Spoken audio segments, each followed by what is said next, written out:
Thank you for allowing me to share some thoughts relating to an upcoming event.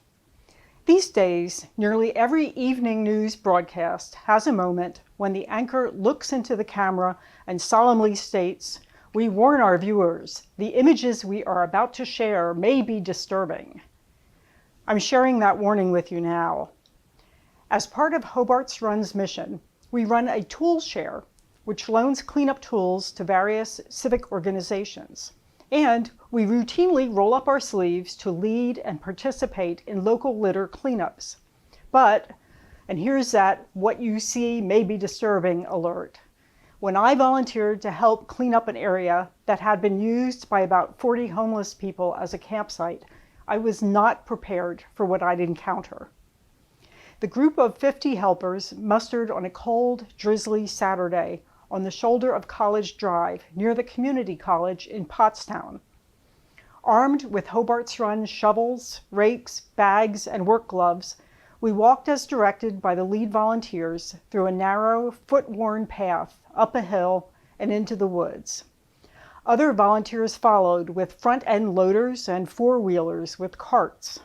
Now, remember, I'm not a trash cleanup novice, right?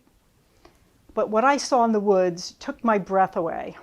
Yes, the image was disturbing, but it came without much warning.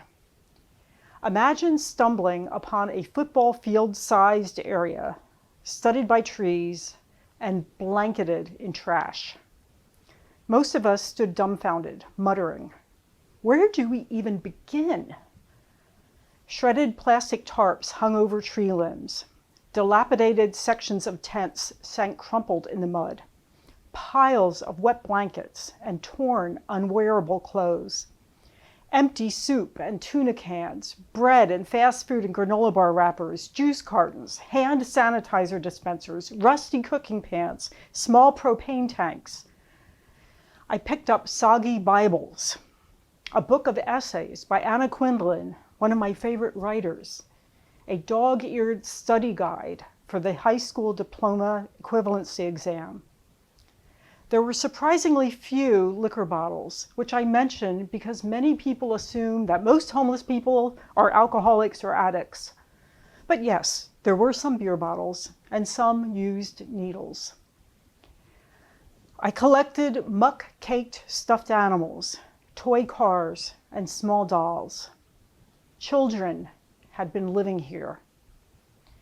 We wordlessly picked up used women's sanitary products, for the most part painstakingly wrapped and gathered in grocery bags. We used shovels to lift and transport soiled adult diapers, apparently worn as alternatives to the humiliation of relieving oneself in the woods among strangers. Yes, we stepped very carefully among the debris.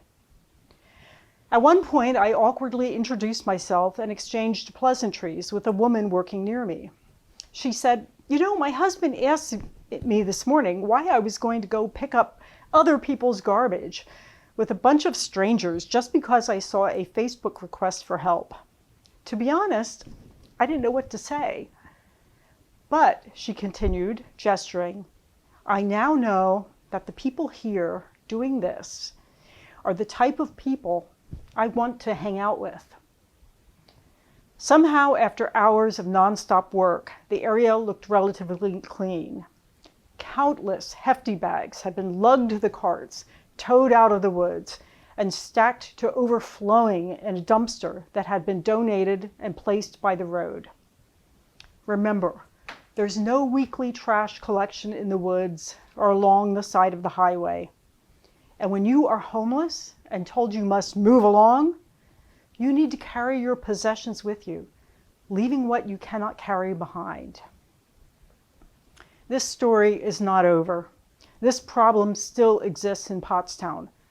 Most of the folks chased from that site did not simply leave the Pottstown area. In many cases, Pottstown is their home. More camps appear, including one a block from our Hobart's Run neighborhood, located behind the Pottstown Public Library. And more cleanups are organized. There is vitriolic debate across our country, still one of the wealthiest in the world, about why people become homeless and what to do about it. I'm certainly not an expert, but I am certain that most unhoused people do not choose to live in the disturbing circumstances I've described. A few days before Christmas, I went to Walmart and filled a cart with wool socks. As I joined a checkout line, a woman behind me smiled and said, "Wow, that is a lot of socks." I smiled back and told her they'd be distributed to the needy that night at a dinner organized by several nonprofits, including Hobart's Run. Her smile slithered into a sneer. "You shouldn't be doing that," she yelled. "Those people don't deserve socks." She continued, louder, looking around to make sure others were noticing. "They're lazy, convicts and druggies. They won't work. They're pigs. You bail them out by buying socks and food, and you make it worse for the rest of us who actually live in this town." I bit my tongue. I wanted to tell her that many homeless people became so when they experienced a downhill spiral sparked by some tragedy, a lost job, or domestic violence, or expensive family illness. That some do need rehab, but that doesn't mean they're lazy or vicious. That some are employed, but to get and keep a job, you need to be able to take a shower and show up in clean clothes. Impatient holiday shoppers were still waiting in the line. I looked at the woman and said only, "They are human beings. And ma'am," I added as sarcastically as possible, "you can go and have yourself a merry little Christmas." At the dinner that night, volunteers served turkey and potatoes to a room full of guests, from children to old folks. Ms. Fisher of Hobart's Run and I offered attendees donated, gently used coats and the socks. Every single guest thanked us. Some gave us hugs or cried. Nearly all wished us, the volunteers, a happy holiday without a trace of irony in their voices.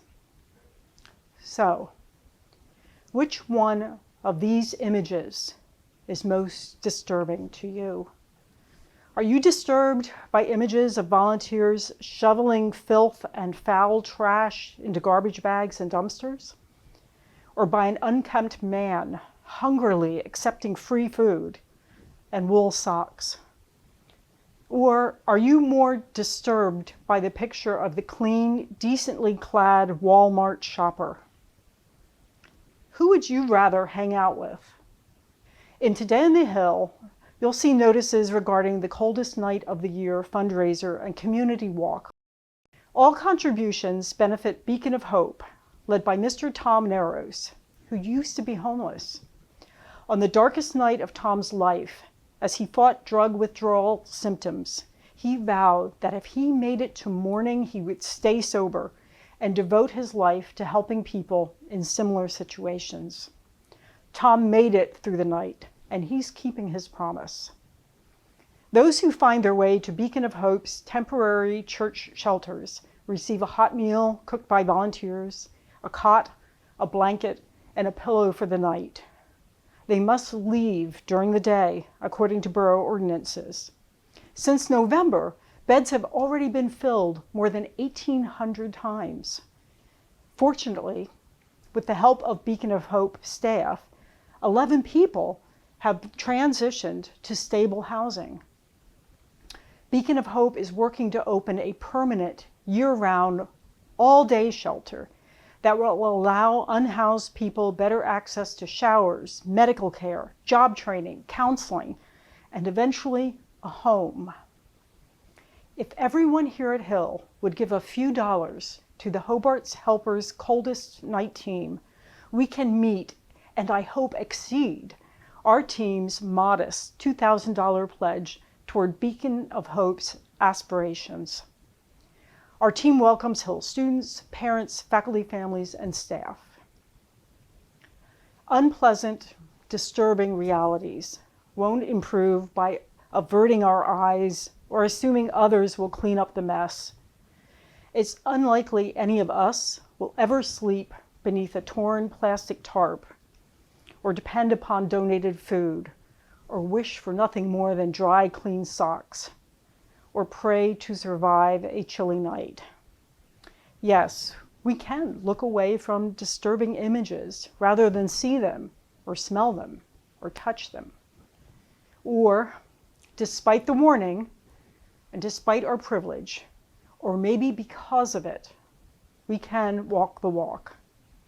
We can see ourselves as people who can make a positive impact even in dreadful situations. Please consider joining Hobart's helpers in some capacity if you can. Thank you.